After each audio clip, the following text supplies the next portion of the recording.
करवा चौथ व्रत कथा। करवा चौथ की कहानी है कि देवी करवा अपने पति के साथ तुंगभद्रा नदी के पास रहती थी। एक दिन करवा के पति नदी में स्नान करने गए तो एक मगरमच्छ ने उनका पैर पकड़ लिया और नदी में खींचने लगा। मृत्यु करीब देखकर करवा के पति करवा को पुकारने लगे। करवा दौड़कर नदी के पास पहुंची और पति को मृत्यु के मुंह में ले जाते मगर को देखा।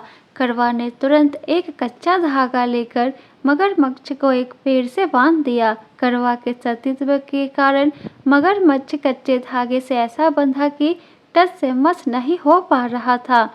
करवा के पति और मगरमच्छ दोनों के प्राण संकट में फंसे थे।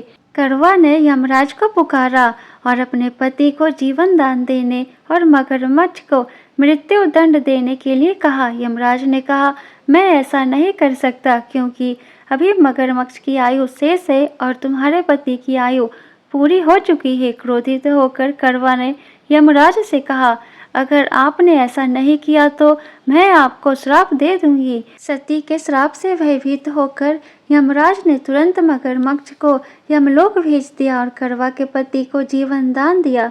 इसलिए करवा चौथ के व्रत में सुहागन स्त्रियां करवा माता से प्रार्थना करती है कि हे करवा माता, जैसे आपने अपने पति को मृत्यु के मुंह से वापस निकाल लिया, वैसे ही मेरे सुहाग की भी रक्षा करना।